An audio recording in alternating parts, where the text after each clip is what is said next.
శుక్లాంబరధరం విష్ణుం శశివర్ణం చతుర్భుజం ప్రసన్నవదనం ధ్యాయేత్ సర్వవిఘ్నోపశాంతయేత్. గురుర్బ్రహ్మా గురుర్విష్ణుః గురుర్దేవో మహేశ్వరః గురుః సాక్షాత్ పరబ్రహ్మ తస్మై శ్రీగురవై నమః. వ్యాసాయ విష్ణురూపాయ వ్యాసరూపాయ విష్ణవే నమో వై బ్రహ్మనిధయే వాసిష్ఠాయ నమో నమః. కూజంతం రామ రామీతి మధురం మధురాక్షరం ఆరుహ్య కవితాశాఖాం వందే వాల్మీకికోకిలం. శృతిస్మృతిపురాణానాం ఆలయం కరుణాలయం నమామి భగవత్పాదశంకరం లోకశంకరం. సదాశివసమారంభాం శంకరాచార్యమధ్యమాం అస్మదాచార్యపర్యంతాం వందే గురుపరంపరాం. వాగర్ధావివ సంపృక్తౌ వాగర్ధప్రతిపత్తయే జగతః పితరౌ వందే పార్వతీపరమేశ్వరౌ. సూక్తిం సమగ్రయతున స్వయమేవ లక్ష్మీః శ్రీరంగరాజమహిషీ మధురైః కటాక్షైః. వైదగ్ధ్యవర్ణకునకుంభనగౌరవైర్యాం కండూలకర్ణకుహరాः కవయోధయంతి. హైమోర్ధ్వపుండ్రమజహన్మకుటం సునాసం మందస్మితం మకరకుండలచారుగండం బింబాధరం బహుళదీర్ఘకృపాకటాక్షం శ్రీవేంకటేశముఖమాత్మని సన్నిధత్తాం. మనోజవం మరుతతుల్యవేగం జితేంద్రియం బుద్ధిమతాం వరిష్టం వాతాత్మజం వనరయూధముఖ్యం శ్రీరామదూతం శిరసా నమామి. జయత్యతిబలో రామో లక్ష్మణశ్చ మహాబలః రాజాజీతి సుగ్రీవో రాఘవేణాభిపాలితః. దాసోహం కోసలేంద్రస్య రామస్యాక్లిష్టకర్మణః హనుమాన్ శత్రుసైన్యానాం నిహంతా మారుతాత్మజః. నరావణసహస్రం మే యుద్ధే ప్రతిఫలం భవేత్ శిలాభిస్తు ప్రహరతః పాదపైశ్చ సహస్రశః. అర్దయిత్వా పురీం లంకాం అభివజ్య చ మైథిలీం సమృద్ధార్థో గమిష్యామి విశతాం సర్వరక్షసాం. ధర్మాత్మా సత్యసంధశ్చ రామో దశరథిర్యది పౌరుషే చ ప్రతిద్వంద్వశరైరం జహిరావిణిం. ఆపదామపహర్తారం దాతారం సర్వసంపదాం లోకాభిరామం శ్రీరామం భూయో భూయో నమామ్యహం. శరజ్యోత్స్నాశుద్ధాం శశీతజటాజూటమకుటాం వరత్రాసత్రాణస్ఫటికఘటికా పుస్తకకరాం. సకృన్నత్వా నత్వా కథమివ సతాం సన్నిధదతే మధుక్షీరద్రాక్షా మధురిమధురీణాః ఫణితయః. హరి ఓం. పరమేశ్వర స్వరూపైన సభకి నమస్కారం. ఈనాడు శంకర భగవత్పాదుల చేత ప్రతిష్ఠించబడినటువంటి భారతదేశం నాలుగు మూలలా ఉన్నటువంటి 4 పీఠాలలో సార్వభౌమ పీఠంగా పరిగణింపబడినటువంటి దక్షిణ భారతదేశంలోని శృంగగిరి పీఠానికి ఆధ్వర్యం వహిస్తున్న పూజ్యపాదులు శ్రీ శ్రీ శ్రీ భారతీ తీర్థస్వామి వారి యొక్క దివ్యమైనటువంటి సందేశంతో ప్రారంభమై వారి యొక్క అనుగ్రహ ఆశీస్సులతో ప్రారంభమైన ఈ శ్రీరామాయణ యజ్ఞ కార్యక్రమంలో 42 రోజుల పాటు 7 రోజులు ఒక కాండ చప్పున 6 కాండలు 6 ఏళ్లు 42 రోజులలో పూర్తి చేసి చిట్ట చివర పట్టాభిషేకం వరకు శ్రీరామాయణాన్ని సంపూర్ణంగా ప్రవచనం చేసేటటువంటి భాగ్యం నాకు కలగడం పరమేశ్వరుని యొక్క నిర్హేతుక కృపాకటాక్ష వీక్షణంగా భావన చేస్తున్నాను. శ్రీరామాయణం నిజంగా శ్రీరామాయణమే. ఎందుచేత నేను ఈ మాట అంటున్నానంటే ఇప్పుడే మీరు పీఠాధిపతుల యొక్క అనుగ్రహ భాషణంలో విన్నారు. వేదవేద్యే పరే పుంసి జాతే దశరథాత్మజే వేద ప్రచేతసాదాసీత్ సాక్షాత్ రామాయణాత్మన అంటారు. అందులో ఎంత గొప్ప మాట అన్నారంటే వేదవేద్యే పరే పుంసి, వేదము చేత ప్రతిపాదింపబడినవాడు, వేదము చేత తెలియబడేటటువంటి వాడు, వేదము ప్రమాణముగా ధర్మానుష్ఠానము చేసి మానవ జన్మ తరింప చేసుకుని భగవంతుని యొక్క అనుభవాన్ని మనం పొందడానికి వీలైనటువంటి స్థితిని కలిగి ఉన్నవాడైనటువంటి పరమేశ్వరుడు రామచంద్రమూర్తిగా ఈ భూమండలం మీద అవతరించి 11,000 సంవత్సరములు కరచరణాదులతో నడయాడాడు.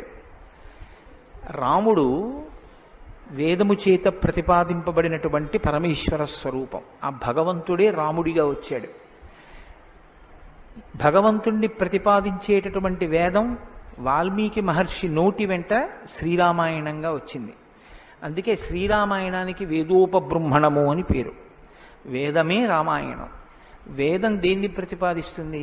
ప్రధానంగా వేదమంతా ధర్మమే ప్రతిపాదన చేస్తుంది. ధర్మం అంటే ఏమిటి? ధ్రియతేవా జనైరితి ధర్మం అని అమరకోశం. ధర్మం అంటే తెలుసుకోవడం ధర్మంలో ఒక భాగం. కేవలం తెలుసుకోవడం ధర్మం కాదు. తెలుసుకున్నాడు, అనుష్ఠించడు. అప్పుడు ధర్మమా అంటే ధర్మం కాదు. మీరు శ్రీరామాయణాన్ని జాగ్రత్తగా పరిశీలనం చేస్తే రాముడికి ఎన్ని తెలుసో ఎంత తెలుసో, రావణుడికి అన్ని తెలుసు అంతా తెలుసు. కానీ రాముడి ముందు రావణుడు ఎందుకు నిలబడలేకపోయాడు? ఒక్కటే కారణం, తాను తెలుసుకున్నది తాను విన్నది అనుష్ఠించాడు రామచంద్రమూర్తి. తాను విన్నది తాను తెలుసుకున్నది తన సౌకర్యానికి అనుగుణంగా మార్చుకుని దబాయించి బ్రతికే ప్రయత్నం చేస్తాడు రావణాసురుడు. ధర్మాన్ని మీరు తెలుసుకోవడం ప్రధానం ఎంతో, దాన్ని అనుష్ఠించడం కూడా అంతే అవసరం. అనుష్ఠానానికి పనికిరానటువంటి ధర్మం ఉపయోగం లేనిదవుతుంది. ఇంట్లో కర్ర ఉంది, వీధిలో కుక్క ఉంది.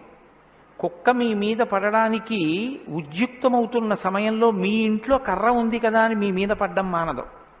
మీ చేతిలో కర్ర ఉంటే కుక్క మీ మీద పడకుండా ఉంటుంది. ధర్మో రక్షతి రక్షిత అన్న మాటకు అర్థం ఏంటంటే, మీరు ధర్మాన్ని అనుష్ఠిస్తే మిమ్మల్ని ధర్మం కాపాడుతుంది. ధర్మం విషయంలో తెలుసుకోవలసినటువంటి అత్యంత ముఖ్యమైన విషయం ఒకటి ఉంటుంది. ధర్మం ఇలా అనుష్ఠిస్తే అలా వెంటనే ఫలితం ఇవ్వాలని ఎక్కడ ఉండదు, ఒకచో అలా ఉండొచ్చు. ధర్మం ఎటువంటిదంటే, పంట పండడం కోసమని చెప్పి వ్యవసాయదారుడు భూమిని దున్నడం మొదలు పెడతాడు. భూమిని దున్నగానే పంట పండుతుందా? భూమిని దున్నిన తరువాత వర్షం పడే వరకు ఎదురు చూడాలి. వర్షం పడితే పంట పండుతుందా? విత్తనాలు వేయాలి. విత్తనాలు వేస్తే పంట పండుతుందా? మొలకలెత్తాలి. మొలకలెత్తినంత మాత్రాన పంట పండుతుందా? దానికి చీడా పీడా పట్టకుండా సస్యరక్షణ చేసుకోవాలి.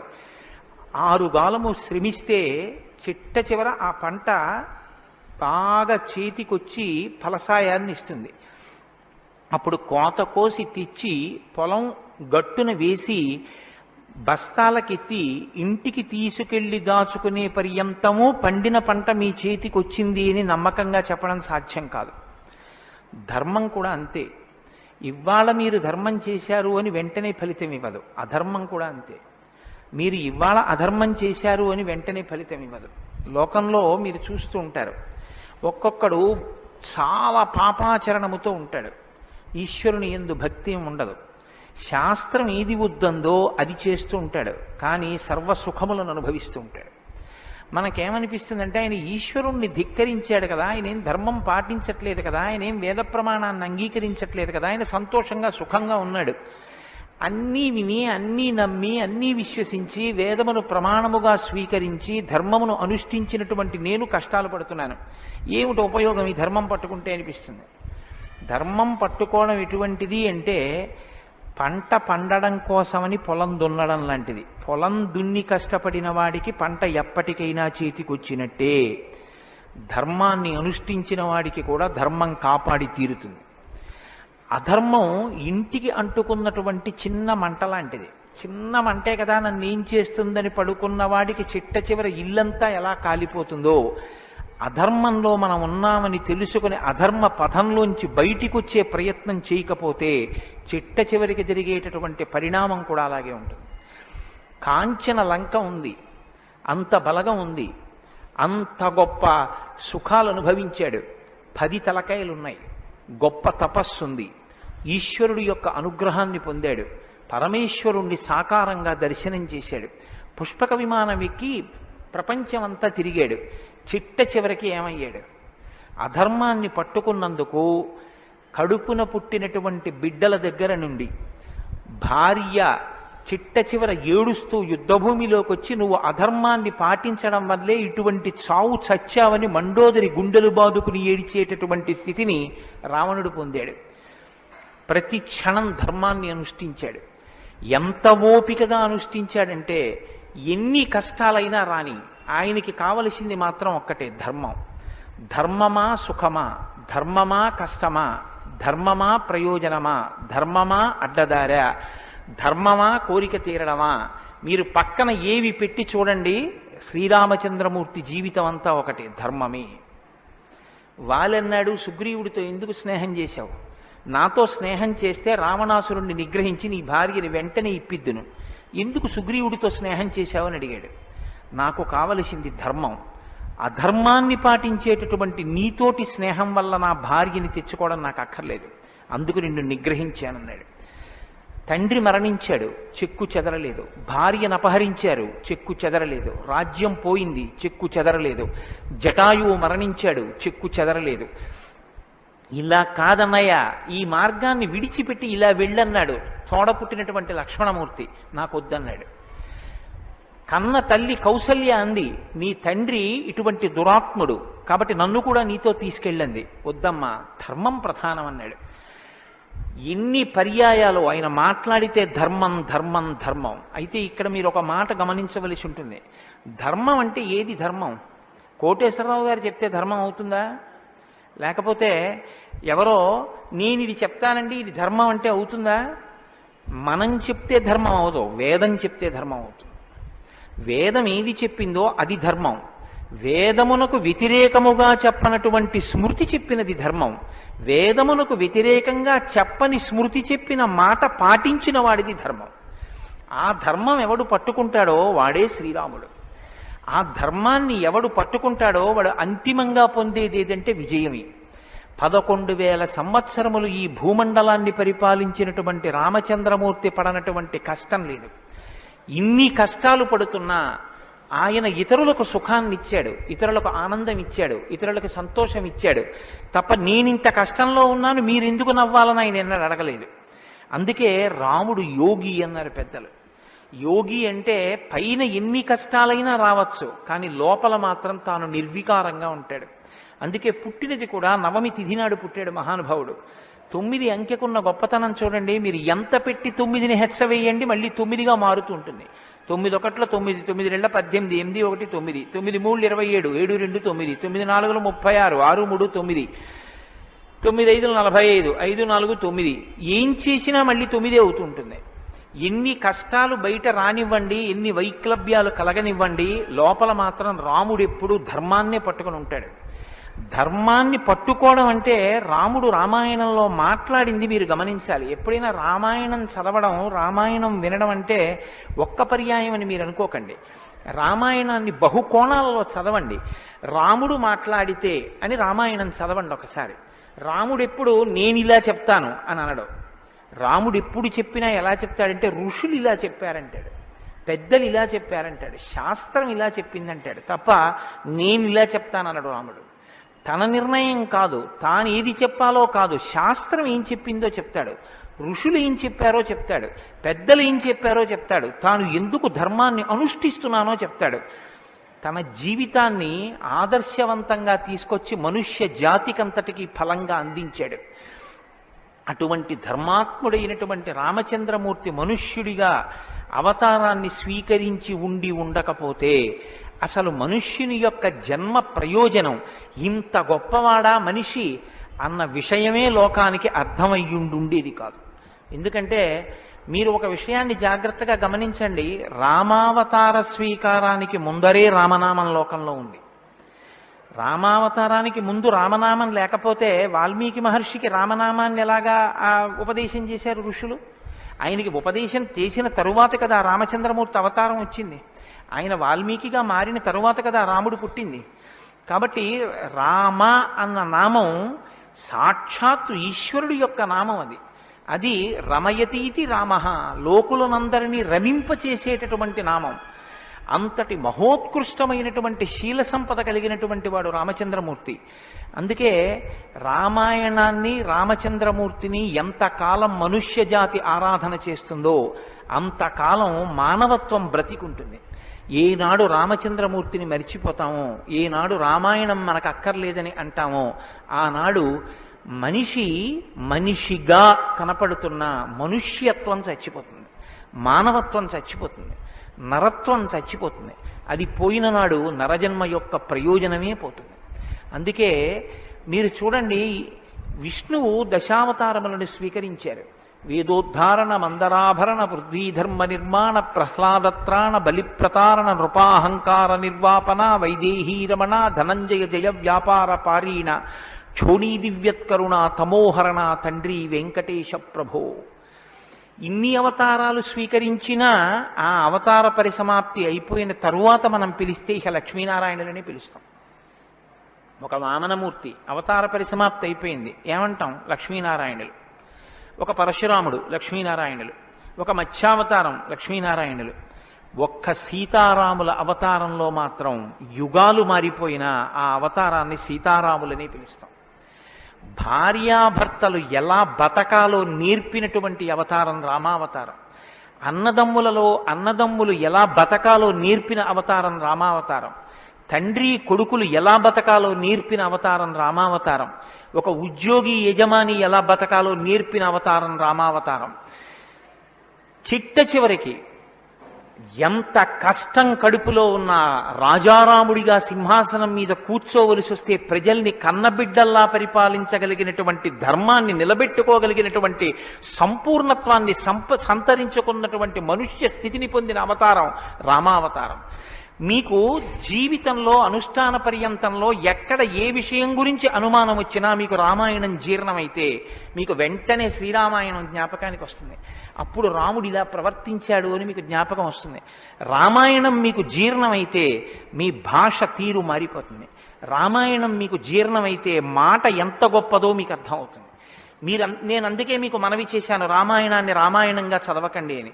రామాయణం జ్యోతిష శాస్త్రం, రామాయణం వాస్తుశాస్త్రం, రామాయణం ధర్మశాస్త్రం, రామాయణం వాక్కు, రామాయణం ధర్మ పరిపాలన, రామాయణం న్యాయం, రామాయణం సామాజిక శాస్త్రం, రామాయణం శకున శాస్త్రం, రామాయణం పర్యావరణం, రామాయణం గురుభక్తి, రామాయణం శిష్యధర్మం. మీ ఇష్టం ఎలా చదవండి, రామాయణం అలా వస్తుంది. మీకిచ్చినది మట్టి ముద్ద, మీరు దాంతో మూకుడు చేసుకుంటారో, పళ్ళెం చేసుకుంటారో, ప్రమిద చేసుకుంటారో, గిన్నె చేసుకుంటారో, గరిటె చేసుకుంటారో మీ ఇష్టం. రామాయణాన్ని మీరు ఎలా చూడాలనుకుంటే మీకు అలా కనపడుతుంది. శ్రీరామాయణానికి ఉన్న గొప్పతనం ఏమిటంటే వాల్మీకి మహర్షి ఎవ్వరికీ కూడా కితాబులు ఇవ్వరు. రావణాసురుడు దుష్టుడని వాల్మీకి మహర్షి అనరు. వాల్మీకి మహర్షి చెప్పేది ఇలా చేశాడని చెప్తారు. తెల్లవారకట్ట లేచాడు, పరస్త్రీ పట్ల కామంతో మనసు కదిలింది. నీకు నచ్చి నీకు కూడా అలా ఉండాలనుకుంటే నీ ఇష్టం, నీ తల కూడా తెగిపోతుంది. నీవు కూడా పుత్రమిత్ర కళత్రాదులతో భంగపాటు పొందుతావు. రాముడు నిద్రలేస్తూనే నదీ స్నానం చేసి సంధ్యావందనం చేశాడు. నువ్వు రాముడిలా ఉండాలనుకుంటే 7 తరాలు తరిస్తాయి.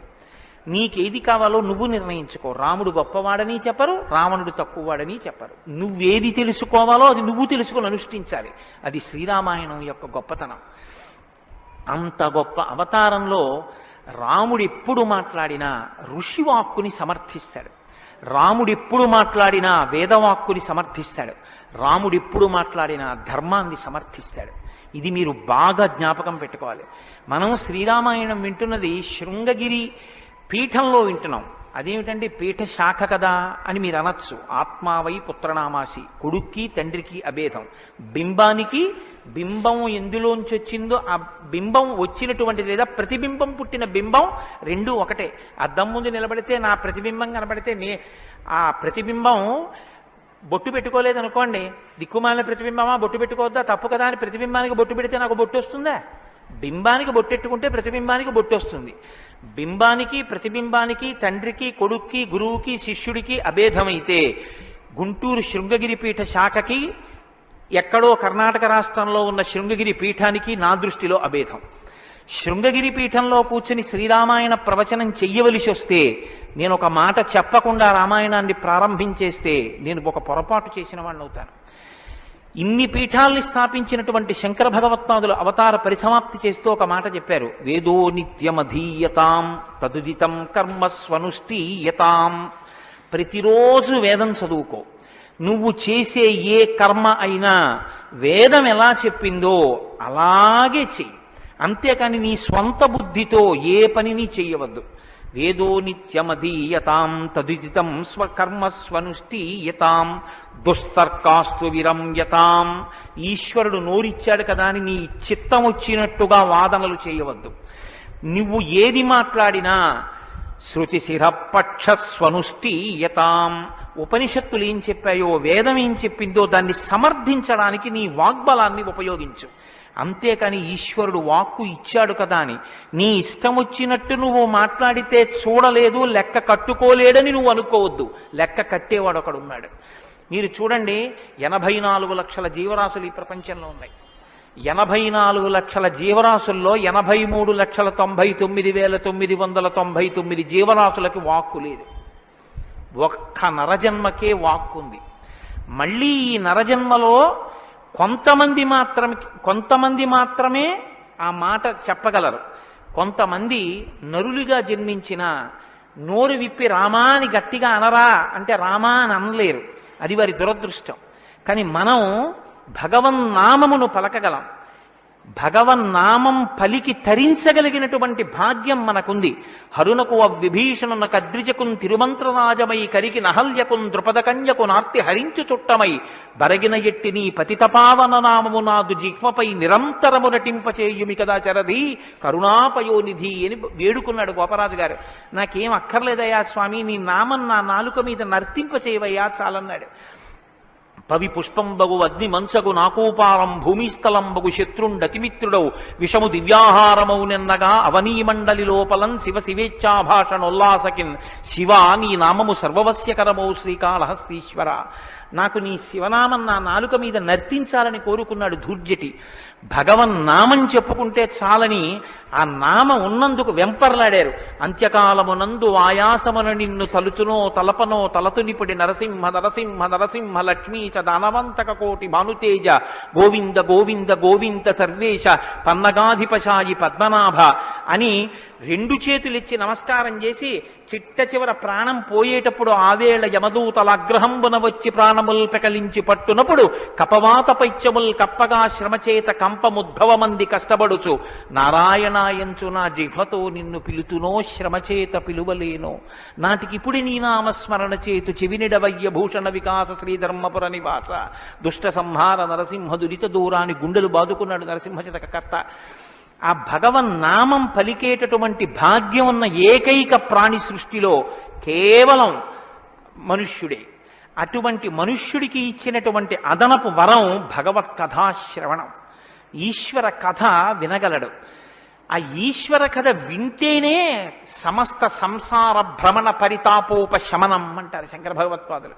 గలంతి శంభోత్పచ్చరిత చరిత కిల్బిషరజో దళంతి ధీకుల్యాసరతి పతంతి విజయతాం దిశంతి సంసార భ్రమణ పరితాపోపశమనం వసంతి మచ్చేతో హృదవు విశివానందలహరి అంటారు. సంసార భ్రమణ పరితాపోపశమన కారణమైనటువంటి భగవంతుని యొక్క కథాశ్రవణము చేసి నోటితో జుర్రుకున్నటువంటి పదార్థాలు సప్తధాతువులతో నిర్మింపబడిన ఈ దేహాన్ని పోషిస్తే భగవంతుని యొక్క కథని చెవులతో జుర్రుకున్నటువంటి వాడు మళ్ళీ పుట్టవలసిన అవసరం లేకుండా పునరపి జననం పునరపి మరణం పునరపి జనని జఠరే చయనం ఇహ సంసారే బహుదుస్తారే కృపయాపారే పాహి మురారే అని ఆ భగవన్నామామృతాన్ని చెవులలోంచి లోపలికి జుర్రుకున్నటువంటి వాడు పునరావృత్తి రహిత శాశ్వత శివ సాయుధ్య స్థితిని పొందగలుగుతున్నాడు. ఇటువంటి భాగ్యం కలిగినటువంటి ప్రాణి మనుష్యుడు. ఆ మనుష్యుని యొక్క జీవితం ఎంత గొప్పదో, అసలు నరుడంతే ఎంత గొప్పవాడో నిరూపించినటువంటి అవతారం రామావతారం.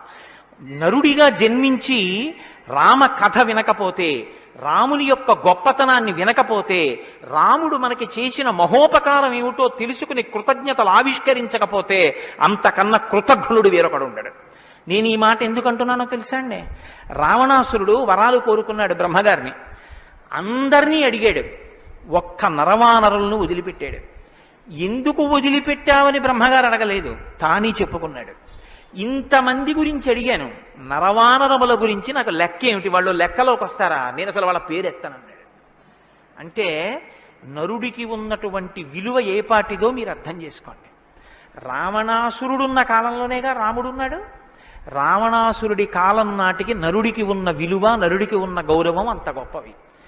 ఆయన రాక్షసుడండి, ఏదైనా మాట్లాడతాడు, మీరెందుకు గుండెలు బాదుకుంటారు అనొచ్చు. జనక మహారాజు మహాజ్ఞానిగా, అంతటి మహాజ్ఞాని అయినటువంటి జనకుడు ఎదర వస్తోందిగా సీతారామ కళ్యాణం. అంతటి వాడు ఆయన అన్నాడు, మనుష్యుడు రాముడు, ఆయనే విత్తుతాడు శివధనస్సు అన్నాడు. మనుష్య జన్మ అంటే అంత చులకనగా చూడబడినటువంటి రోజుల్లో నరుడంటే ఎంత గొప్పవాడో నిరూపించి చూపించాడు. అందుకే ఆయన అవతార పరిసమాప్తి చెయ్యాలి అంటే రావణ సంహారం చేసేసి అవతార పరిసమాప్తి చేసి ఇచ్చు. కానీ ఆయన అలా చేయలేదు, ప్రతిజ్ఞ చేశారు. దశవర్ష సహస్రాన్ని దశవర్ష శతానిచ, నేను 11,000 సంవత్సరములు ఈ భూమండలం మీద నడుస్తానన్నారు. దేని కొరకు అంటే 11,000 సంవత్సరములు నేను ఈ భూమి మీద ఉండి భార్యాసహితుడనై బిడ్డల్ని కని ధర్మాన్ని అనుష్ఠించి ఒక నరుడు ధర్మాన్ని పట్టుకుంటే ఎంత గొప్పవాడు కాగలడో నిరూపిస్తానన్నాడు రాముడు.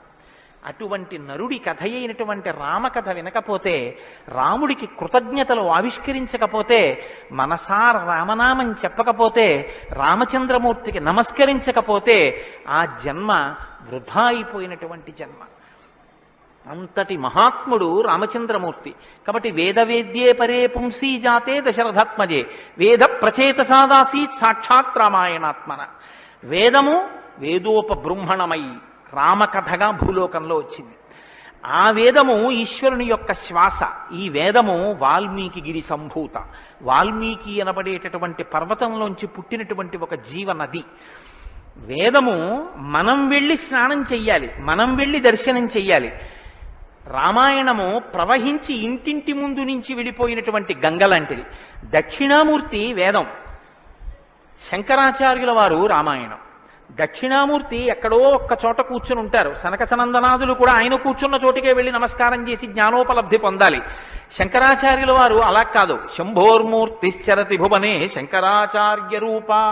ఆ దక్షిణామూర్తి మౌనం విడిచిపెట్టి ఆసేతు హిమాచల పర్యంతం పాదచారి అయి 3 పర్యాయములు పర్యటించి వేద విరుద్ధమైన వాదనలు ఖండించి, మళ్లీ వేద విరుద్ధమైన వాదనలు ఈ భారతదేశంలోకి ప్రవేశించకుండా కాపు పెట్టాలన్న ఉద్దేశ్యంతో తూర్పున జగన్నాథ్లో గోవర్ధన పీఠము, పడమర ద్వారకలో కాళికాపీఠము, ఉత్తరమున బదరికాశ్రమములో జ్యోతిపీఠము, దక్షిణమున శృంగగిరిలో శారదాపీఠము, 4 చోట్ల 4 పీఠములను కాపు పెట్టి గురు పరంపర నిరంతరము కొనసాగేటట్టుగా మనని అనుగ్రహించి వేద విరుద్ధమైన వాదనలు భారతదేశంలో ప్రవేశించకుండా రక్షించినటువంటి మహాపురుషుడైనటువంటి శంకర భగవత్పాదులు తానే ఆసేతు హిమాచలం పర్యటించి ప్రతి ఇంటి ముందుకొచ్చి జ్ఞానబోధ చేసినట్టు రామాయణం అనేటటువంటి గంగ వాల్మీకి గిరిశంభూతయ్యి వాడవాడలా ప్రవహించింది.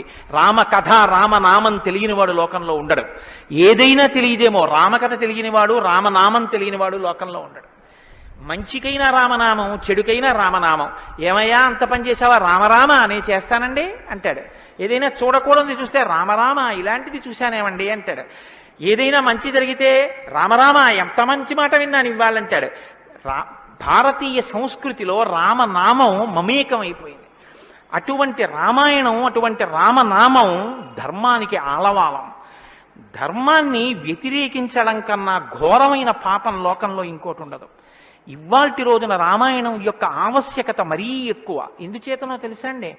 ఒకానొకప్పుడు ధర్మానికి వ్యతిరేకంగా మాట్లాడితేనే చాలా దోషం. అటువంటిది ఇవాళ ఏ స్థితి వచ్చేసిందంటే, ధర్మాన్ని ధర్మము అని పేరు పెట్టి వ్యతిరేకంగా మాట్లాడితే బాగుండదని ధర్మానికి ఇంకొక పేరు పెట్టి వ్యతిరేకంగా మాట్లాడే రోజులు వచ్చాయి. ఒకడు ఆవుని చంపేయాలనుకున్నాడు. ఆవుని చంపేయండి అంటే మిగిలిన వాళ్ళు బుద్ధి ఉందా లేదా అంటారు. అందుకని ఆవుని ఇంకొక క్రూర మృగం పేరు పెట్టి పిలిచి చంపేయమన్నాడు వాడు. ఎంత గడుసరితనం చూడండి. ఈ పులిని చంపేయండి అన్నాడు. పులిని చంపేయండి అంటే చూడని వాడు ఏమనుకుంటాడు? పులిని చంపేస్తే తప్పేమిటి, వచ్చి ఊళ్ళ మీద పడిపోతుంది అనుకుంటాడు. అది పావుని చంపేయండి అన్నాడు. విన్నవాడు పావు అనుకున్నాడు, కానీ ఆవు. ఆవుని చూపించి పావుని చంపేయండి అన్నాడు. వాడికి తెలియదా ఇది ఆవుని? తెలుసు. మరి ఆవుని చంపేయండి అని ఎందుకండో అంటే, ఆవుని చంపేయండి అంటే ఆవుని చంపడం ఏమిట్రా అంటారని పావుని చంపేయండి అన్నాడు తెలిసి. ధర్మాన్ని ఆచరించకండి అంటే జనం తిరగబడతారని మూఢ విశ్వాసాల జోలికి వెళ్ళకండి అంటున్నారు. పేరు మార్చారు, కానీ వ్యవస్థని ధర్మానికి దూరం చేస్తున్నారు. ఆ స్థితి నుంచి మనం రక్షింపబడాలంటే మనకున్న ఆధారం ఒక్కటే, శ్రీరామాయణాన్ని వినాలి, శ్రీరామాయణాన్ని బాగా తెలుసుకోవాలి, శ్రీరామాయణాన్ని తరచి తరచి గమనించాలి. రామాయణం మనకి తెలుసున్న రామకథే కదా అనుకోకండి. నేను మీకు యథార్థం మనవి చేస్తున్నాను. మీరు రామాయణాన్ని ఎన్ని మాటలు చదవండి, ఎన్ని మాటలు వినండి, మీకు రామాయణం కొత్త కోణంలో ప్రకాశిస్తుంది. రామాయణం కొత్త కోణంలో భాషిస్తుంది. అంత గొప్ప రామాయణం. సరే, నువ్వు చెప్పేది రామాయణం కదా, రామాయణం గురించి ఎందుకు అంతసేపు చెప్తావు? మేము ఎదర వింటాం కదా రామాయణం. అసలు నువ్వు రామాయణం ప్రారంభం చెయ్యి అని మీరు అంటారు, నాకు తెలుసు. శ్రీరామాయణ ప్రారంభం ఎక్కడ జరిగింది అంటే, తపస్వాధ్యాయ నిరతం తపస్వీ వాగ్విదాం వరం నారదం పరిపప్రచ్చర్ వాల్మీకి మునిపుంగవం అన్నారు. అంటే ఒకానొక నాడు వాల్మీకి మహర్షి తన ఆశ్రమంలో ఉన్నారు. నారద మహర్షి వచ్చారు. నారద మహర్షి వస్తే వచ్చిన నారద మహర్షి ఎటువంటి వారో చెప్తున్నారు మొదట. ఏదో నారదుడు వచ్చారు, వాల్మీకి అడిగారు, అది కాదు ఆ శ్లోకం. మీరు ఆ శ్లోకాన్ని చాలా జాగ్రత్తగా గమనించాలి.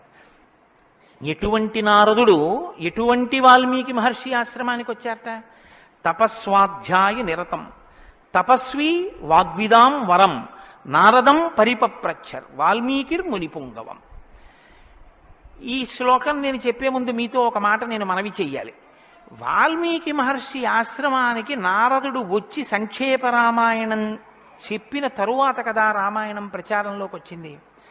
వాల్మీకి మహర్షి ఆశ్రమానికి నారద మహర్షి వచ్చిన తరువాత రామాయణాన్ని ఎవరికి నేర్పారు? ఆయన రచన చేసి మొట్టమొదట ఎవరికి నేర్పి ఉండాలి? ప్రవాహము అంటే ఎవరి ద్వారానో వెళ్ళాలి కదా. అది మొట్టమొదట లోకంలో దాన్ని ప్రచారం ఎవరితో ప్రారంభమైంది? వాల్మీకి రామాయణ రచన చేసి ఎవరికి నేర్పారు? వాల్మీకి రామాయణ రచన చెయ్యగానే నేర్పిన మొట్టమొదటి శిష్యులు లవకుశులు. లవకుశులకి మొట్టమొదట రామాయణం నేర్పుంటే సీతమ్మ వాల్మీకి ఆశ్రమంలో ఉందా లేదా? ఉంది. వాల్మీకి ఆశ్రమంలోకి సీతమ్మ వచ్చి లవకుశులు పెద్దవాళ్ళై గురువు గారి దగ్గర శ్రీరామాయణాన్ని ఉపదేశం పొందడానికి యోగ్యమైనంత వయస్సు వచ్చేసిన తరువాత నారద మహర్షి వచ్చారు. వచ్చి సంక్షేప రామాయణం చెప్పారు. అప్పటి వరకు రామాయణం లేదు లోకంలో, అంతే. ఇంకా తర్వాత కదా వాల్మీకి రచించారు సంక్షేప రామాయణం విన్నాక. కాబట్టి ఇప్పుడు రామాయణ కథ ఏ స్థాయిలో ఉంది, ఏ స్థితి దగ్గర ఉంది? రామాయణ రచన మొదలయ్యేప్పటికే రామాయణం పూర్తయిపోయే స్థితిలో ఉంది. రామాయణం పూర్తయిపోయే స్థితిలో రామాయణ రచన ప్రారంభమైంది. ఇది మీరు గమనించాలి.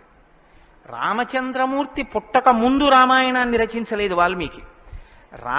రామచంద్రమూర్తి పట్టాభిషేక పూర్వం రామాయణ రచన జరగలేదు. రామాయణ రచన ఎప్పుడు జరిగినట్టు?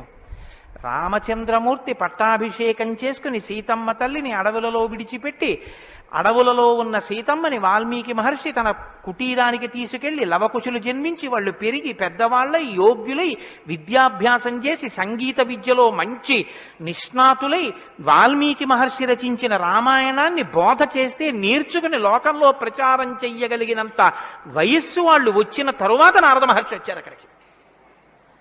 అలా ఎందుకు జరగాలి అంటే, వచ్చినటువంటి మహానుభావుడు రామచంద్రమూర్తిగా వచ్చాడు. మనుష్యుడిగా నడిచి చూపించేశాడు. అప్పటికే 11,000 సంవత్సరాలు ఇంచుమించు పూర్తయిపోతున్నాయి. జరిగిన కథ జరిగిపోయింది. జరిగిన కథ జరిగిపోయిన తర్వాత ఇప్పుడు వచ్చాడు నారదుడు. ఇప్పుడు జరిగిపోయిన కథలో అడుగు తీసి అడుగు వేస్తే ధర్మం. రామాయణంలో అడుగు తీసి అడుగేస్తే ఎంత కథ చెప్పాలండి నారదుడు వాల్మీకి మహర్షికి? రాముడు పుట్టుక ముందు దగ్గర నుంచి చాలా కష్టపడి రాముడు ఇలా మాట్లాడాడు, రాముడు అలా మాట్లాడాడు, సీతమ్మ రాముడి దగ్గరికి ఇలా వెళ్ళింది, దశరథ మహారాజు గారి దగ్గరికి రాముడు ఇలా వెళ్ళాడు, రాముడు కౌశల్య దగ్గరికి ఇలా వెళ్ళాడు, రాముడితో ఇలా మాట్లాడాడు, ఇవన్నీ నారదుడు చెప్పాలి. నారదుడు ఎలా చెప్పగలడు? చెప్పగలడు. సర్వజ్ఞుడు, మహానుభావుడు, గురుస్వరూపం కాబట్టి చెప్పగలడు. కానీ అలా చెప్తూ వెడితే రామాయణం ఎవరు చెప్పినట్టు అవుతుంది? నారదుడు చెప్పింది వాల్మీకి రాసింది అవుతుంది. మరి వాల్మీకి రామాయణ రచన చేశారని మనం ఎలా చెప్తున్నాం? ఒకటే కారణం, సంక్షేప రామాయణమే నారదుడు చెప్పాడు. కేవలం ఒక 100 శ్లోకాల దగ్గరలో రామకథని ఒక్కసారి అలా చిన్న మాల కింద అల్లి చెప్పి వెళ్ళిపోయాడంతే. మిగిలిన రామకథ రాముడు ఎలా కదిలాడో, ఎలా అడుగేశాడో, ఎలా నడిచాడో, ఎలా మాట్లాడాడో ఇవన్నీ వాల్మీకి మహర్షికి కనపడ్డాయి. ఎప్పుడు? అయిపోయాక కదండి. రాముడు పుట్టేశాక, రాముడు మాట్లాడాక, రాముడి పెళ్ళైపోయాక, రాముడు యుద్ధం చేశాక, రాముడు అప్పుడు సీతమ్మతో అంతఃపురంలో ఇలా మాట్లాడాడని వాల్మీకి తెలిసింది. ఎలా తెలిసింది? 2 కారణాలతో తెలియాలి. రాముడు చెప్పాలి, 2 వాల్మీకి ఊహ చెయ్యాలి. రాముడు చెప్తే అన్నీ అలా ఏకాంతంలో తాను సీతమ్మతో మాట్లాడినవి కూడా చెప్తాడా? మర్యాదా పురుషోత్తముడైన వాడు. 2 ఊహ చేస్తే ఊహ నిజం కావాలని ఎక్కడుంది? అప్పుడు రామాయణం మీరు వేదోపబృంహణంగా ప్రమాణంగా ఎలా స్వీకరించి చెప్పుకుంటున్నారు ఇవాళకి? కాబట్టి ఆ రెండిటికి మధ్యలో ఏదో ఉండాలి మీరు నమ్మాలంటే కదా. ఇప్పుడు చెప్పండి, రామాయణం ఓ కొత్త కోణంలో మీరు వినవలసిన అవసరం ఉందా లేదా ప్రారంభంలోనే? కాబట్టి నారదుడు వచ్చాడు, వాల్మీకి చెప్పాడు, అంతే. వినకండి. ఎటువంటి నారదుడు వచ్చాడు, ఎటువంటి వాల్మీకి చెప్తున్నాడు, అసలు ఏ స్థితిలో ఉన్నారు ఇప్పుడు వాల్మీకి మహర్షి అంటే సీతమ్మ తల్లి ఆయన ఆశ్రమంలో ఉంది. సీతమ్మ తల్లి ఊరట పొందడానికి కావలసిన వాతావరణం ఆశ్రమంలో ఉంది. ఆయన నిరంతరము కూడా తపస్వి అయి ఉన్నారు. తపస్వి అంటే కృచ్ఛచాంద్రాయణాది వ్రతములు చేసేటటువంటి వాడు. అంటే శుక్లపక్షంలో తిథులు పెరుగుతున్నప్పుడు ఒక్కొక్క ముద్ద పెంచుకుంటూ పెడతారు. పౌర్ణమికి పూర్తిగా భోజనం చేస్తారు. బహుళపక్షంలో ఒక్కొక్క ముద్ద తగ్గిస్తూ అమావాస్య వచ్చేటప్పటికి పూర్ణంగా ఆహారం విడిచిపెట్టేస్తారు. ఇలా విడిచిపెట్టి నిరంతరం వేదం చదువుకుంటూ వేదము చేత ప్రతిపాదింపబడిన పరమేశ్వర స్వరూపాన్ని ఇక్కడే అనుభవంలోకి తెచ్చుకునే ప్రయత్నం చేస్తారు. అహం బ్రహ్మాస్మి అంటే అది కదండి శృంగగిరి పీఠానికి మహావాక్యం, అహం బ్రహ్మాస్మి, నేనే ఈశ్వరుడను అన్న వాక్యాన్ని అనుభవపూర్వకం చేసుకోవాలి. దానికి ఈ వ్రతం అంతా కర్మాచరణం. ఇప్పుడు ఈ కర్మాచరణం అంతా చేసి తపిస్తున్న వాల్మీకి దేని కొరకు తపిస్తున్నారు? బ్రహ్మముగా తనను తాను తెలుసుకొనుట కొరకు ప్రయత్నిస్తున్నారు. ఇప్పుడు యోగ్యమైన కాలం సిద్ధించింది. యోగ్యమైన కాలం సిద్ధిస్తే ఉపదేశం చెయ్యడానికి రావలసిన వాడు ఎవరు రావాలి? గురువుగారు రావాలి. గురువుగారి కన్నా మంగళస్వరూపం లోకంలో ఉంటుందా? ఇంకుండదు. అన్నిటికన్నా మంగళస్వరూపం ఏది అంటే గురువుగారే. గురువుగారి కన్నా గొప్పవాడు, గురువుగారి కన్నా అధికుడు లోకంలో ఉండడు. నగురోరధికం నగురోరధికం నగురోరధికం ఇది శివశాసనత. గురువు కన్నా అధికుడు ఇహ లోకంలో లేడు. మరి ఈశ్వరుడండి అని మీకు అనుమానం రావచ్చు. ఈశ్వరుడి కన్నా అధికుడు గురువే. ఎందువల్ల? అసలు గురువు లేకపోతే ఈశ్వరుడి యొక్క అస్తిత్వం ప్రకటనం కాదు.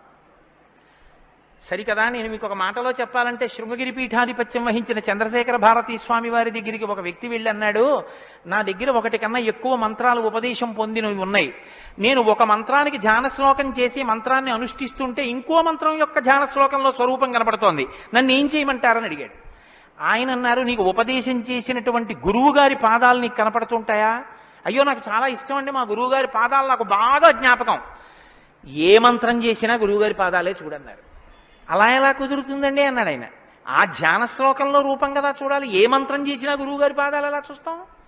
ఏ గురుర్ బ్రహ్మ గురుర్ విష్ణు గురుర్దేవో మహేశ్వర, గురువే బ్రహ్మ గురువే విష్ణువు గురువే మహేశ్వరుడు. ఇక గురువుగారి పాదాలే ఆ దేవతలన్నీ. కాబట్టి గురువుగారి పాదాలు చూస్తూ నువ్వు ఏ మంత్రం చెప్పినా ఆ మంత్రం సిద్ధిస్తుంది. అయినప్పుడు ఇప్పుడు గురుదర్శనమే మంగళకరమైనటువంటి దర్శనం. నారదుని యొక్క దర్శనం, నారదుని యొక్క పేరెత్తడం కన్నా గొప్పతనం ఇంకోట్లేదు. కాబట్టి ఇప్పుడు రామాయణ ప్రారంభం దేనితో ప్రారంభమైంది? గురువుగారి దర్శనంతో ప్రారంభమైంది. నారద మహర్షి దర్శనం గురువు యొక్క దర్శనం. ఎవరికి? వాల్మీకి. రామాయణాన్ని నమ్ముకున్న జాతికి ప్రతినిధి. మనకే దర్శనంతో ప్రారంభమైంది? జగద్గురు దర్శనంతో మనకి ప్రారంభమైంది. కాబట్టి ఇప్పుడు ఎవరొచ్చారు? ఆ వచ్చినటువంటి వ్యక్తి సామాన్యమైనటువంటి వ్యక్తి రాలేదు, నారదుడు.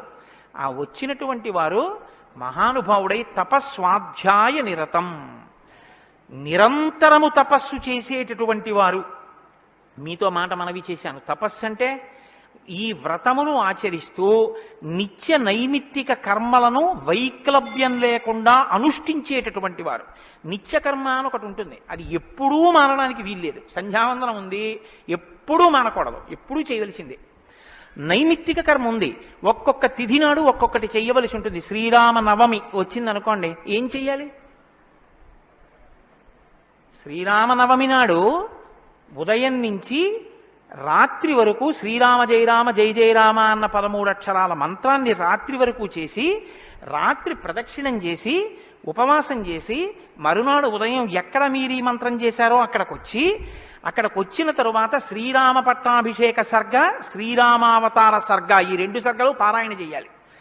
ఈ 2 పారాయణ చేసి, మొన్న శ్రీరామనవమి నాడు మేము కాకినాడలో అయ్యప్ప స్వామి దేవాలయంలో చేశాం అవి. ఈ 2 సర్గలు పారాయణ చేసి, తదనంతరం ముందు పేదలకి అన్నదానం నారాయణ సేవగా చేసి, తరువాత తాను ఆహారం స్వీకరించాలి. అది శ్రీరామనవమి నాడు చేయవలసినటువంటి విధానం. దీన్ని నైమిత్తిక తిథి ఆచరణము అంటారు. ఒక్కొక్క తిథి ఒక్కొక్కలా చెయ్యాలి.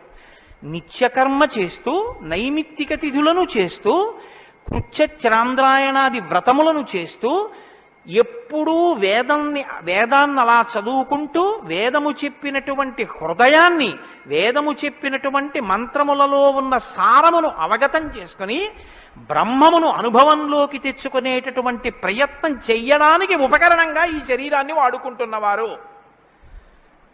ఎంత తేడా ఉందో మీరు గమనించండి. మనం ఏం చేస్తామంటే ఈ శరీరాన్ని పోషించి ఈ శరీరము వలన ఎన్ని సుఖములు పొందవచ్చో అన్ని సుఖములను పొందడానికి సాధనంగా దీన్ని వాడతాం. ఇది ఎందుకు అంటే దీంతో అబ్బో ఎన్ని రుచులు చూస్తాడో, దీనికి ఎన్ని స్పర్శ సుఖాలు ఇస్తాడో, దీంతో ఎన్ని వినకూడనివి వింటాడో, దీంతో ఎన్ని పీల్చకూడనివి పీలుస్తాడో. వాళ్ళు ఏం చేస్తారంటే దీన్ని సాధనంగా చేసుకుని దీన్ని ఎలా వాడుకోవాలో అలా వాడుకుంటూ దీన్ని అడ్డు పెట్టుకుని దీని ద్వారా దేన్ని తెలుసుకున్న తర్వాత ఇది పడిపోయినా పర్వాలేదు అది తెలుసుకోవడానికి ఉపకరణంగా దీన్ని వాడుకుంటారు.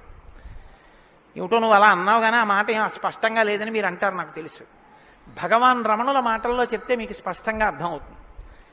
ఇప్పుడు నేను అన్న మాటకి తెలుసుకోవలసినది తెలుసుకునేంత వరకు దీన్ని ఉపకరణంగా వాడుకోవడం అంటే ఏమిటని అడిగారు రమణ మహర్షి. ఆయన అన్నారు, భోజనం చేశాక విస్తర అవతల పారేయడం. విస్తరని ఏం చేస్తారండి?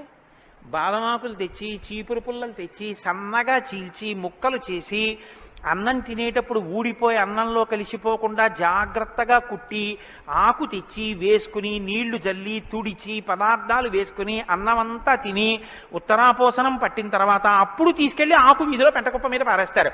అంతేగాని ఆకు పుట్టింది ఎందుకు అంటే ఆకు పుట్టింది ఎందుకు అంటే చివరి పెంటకుప్ప మీద పారేయడమేనండి, అందుకు పారేస్తాం అంటారా? దేనికి వాడుకోవాలో దానికి జాగ్రత్తగా వాడుకుని ఆ ప్రయోజనం అయిపోయిన తరువాత పెంటకుప్ప మీద విస్తరాకుని పడేసినట్టు దీన్ని సాధనంగా చేసుకుని దీనిలో ఉండి దీనితో తరించి దీనిలో ఉండి దీని వలన బ్రహ్మం అంటే ఏమిటో తెలుసుకుని అనుభవంలోకి వచ్చిన తర్వాత ఇది పడిపోతున్నా ఇది నేను కాదన్న సత్యం ఎరుకలోకి రావడం వల్ల దీని మీద భ్రాంతి లేకుండా ఇది పడిపోతున్నా సాక్షిగా చూసి ఇది పడిపోయిన తర్వాత తాను ఒకటి ఏది మారని సత్యమో సత్యంగా నిలబడిపోవడాన్ని నిత్య నైమిత్తిక కర్మాచరణ చేత తాను పొందవలసిన స్థితిని పొందగలిగినటువంటి తపస్వాధ్యాయ నిరతుడు అని పిలుస్తారు.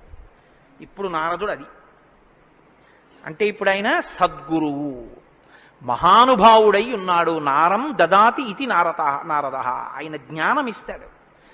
కాబట్టి ఇప్పుడు తపస్వాధ్యాయ నిరతం అటువంటి వారు ఎక్కడికి వచ్చారు? వాగ్విదాం వరం. ఆయన ఎటువంటి వాడు? వాక్ విద. వాక్ అంటే వేదం, వాక్ అంటే బ్రహ్మం, విదుడు అంటే తెలుసుకున్నవాడు. విద్ అన్న ధాతువులోంచే వేదము అన్న మాట వచ్చింది. ఏది తెలుసుకున్న తర్వాత ఇంకొకటి తెలుసుకోక్కర్లేదో అది వేదం. ఇప్పుడు తెలుసుకోవడం ఒకెత్తు, తెలుసుకున్న దాన్ని అర్థమయ్యేటట్టు చెప్పగలిగిన ప్రజ్ఞ ఒకెత్తు. ఒక ఆయన తెలుసుకున్నాడు కానీ ఆయన చెప్పలేడు, ఆయన చెప్తే అయోమయంగా ఉంటుంది. ఒక ఆయన స్పష్టంగా చెప్పగలడు, తాను అనుభవించాడు, అనుభవించిన దాని వైపుకి మిమ్మల్ని తిప్పగలడు, ఈ ప్రజ్ఞ ఉన్నవాడు. కాబట్టి వాగ్విదాం వరహ, బ్రహ్మమును బాగా తెలుసుకున్న వాళ్ళల్లో శ్రేష్ఠుడైన వాడు తాను తెలుసుకుని శిష్యుల్ని ఉద్ధరించడం కోసం కిందికి దిగొచ్చి మాట్లాడగలిగినటువంటి ప్రజ్ఞ కలిగిన వాడు. ఇటువంటి వాగ్విదాంవరం నారదం. అటువంటి నారదుణ్ణి ఎవరు ప్రశ్నించారు? ఇప్పుడు అడిగినవాడు వాల్మీకి మహర్షి. ఆయన ఎటువంటి వారు? తపస్వి, తపస్సు చేస్తున్నవారు. తపస్సు అంటే నేను మీకు ఇందాక చెప్పాను, బ్రహ్మమును తెలుసుకోవాలని తాపత్రయంతో ఉన్నటువంటి వారు, భావన వ్యగ్రతతో ఉన్నవారు. ఈయన నారదుణ్ణి అడిగారు. ఏమని అడిగారు?